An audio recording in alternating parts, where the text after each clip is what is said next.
మా బ్యానర్లో production number 24 Shatamanam Bhavati. ఈరోజు ఆఫీస్లో పూజా కార్యక్రమాలు చేసాం. సో ఈ కథ ముందు చెప్తున్నట్టు about is a 3 generations. So లక్కీగా మాకు చాలా కావాల్సిన వాళ్ళు మా శ్రేయభిలాషులు సత్యరంగయ్య గారు అండ్ వారి అబ్బాయి ప్రసాద్ గారు, సత్యరంగయ్య గారు మనముడు, ముగ్గురుతో ఈరోజు ఈ సినిమా ఓపెనింగ్ చేసాం ఆఫీస్లో. సెప్టెంబర్ 14 నుంచి షూటింగ్ మొదలుపెట్టి ఎటస్టెచ్ నవంబర్ కల్లా షూటింగ్ కంప్లీట్ అవుతుంది. సో Jan 14th ఈ సినిమా మీ ముందుకు తీసుకొస్తున్నాం.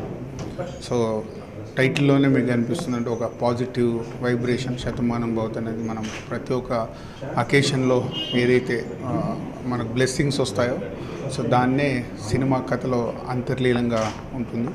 ఇట్ ఫ్యామిలీస్ టు యూత్ అందరికీ నచ్చేలాగా చాలా జాగ్రత్తగా రెడీ చేసిన స్క్రిప్ట్.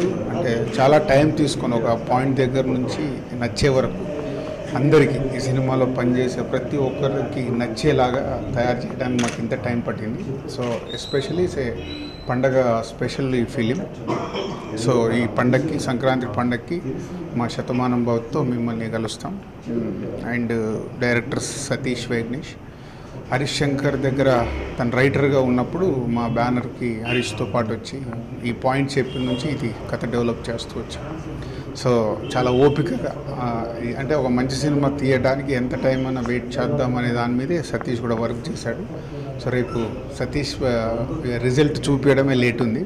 అంటే ఎక్కడో సేయింగ్ ఉంది హాలీవుడ్లో, మీ సినిమా ఎప్పుడంటే అయిపోయింది కదా 90% అని అంటారంట.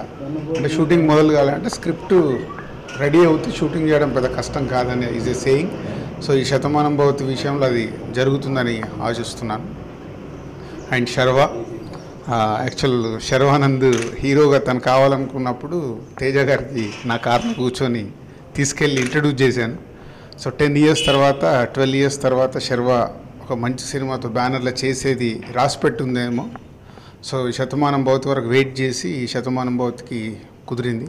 సో అందరం చాలా పాజిటివ్గా సినిమా పండగకి మేము ముందుకు తీసుకురావడానికి ట్రై చేస్తాం. శతమానం భవతి సాధారణంగా ఏ సినిమాకైనా బిగినింగ్ టైటిల్స్ స్టార్ట్ అయ్యే ముందు ఈ చిత్ర కథ కేవలం కల్పితం అని వేస్తారు. కానీ మా సినిమా ఈ కథ కల్పితం కాదు, ఇది జీవితం. ఒక జీవితానికి సంబంధించింది ఈ శతమానం భవతిలో మేము చూపించబోతున్నామండి. దిల్ రాజు గారు నాకు అవకాశం ఇచ్చి శతమానం భవతి అన్న టైటిల్ ఆయన చెప్పి ఈ కథకి శతమానం భవతి టైటిల్ బాగుంటుంది సతీష్ అని చెప్పారు. సో శతమానం భవతి ఆశీర్వాదం. సో ఆయన నాకు టైటిల్ తోటే నన్ను ఆశీర్వదించి ఈ సినిమా స్క్రిప్ట్ చేయడానికి ఓపిక్గా ఆయన చెప్పిన కరెక్షన్స్ వల్లే ఈరోజు స్క్రిప్ట్ చాలా బాగా వచ్చింది. మా సర్వానంద్ గారు కూడా వినగానే చాలా బాగుంది, డెఫినెట్గా మంచి సినిమా అవుతుందని ఆయన కూడా చెప్పారు. సో డెఫినెట్గా ఈ సంక్రాంతికి ప్రేక్షకులందరినీ మా శతమానం భవతితో డెఫినెట్గా అలరిస్తాం. Thank you so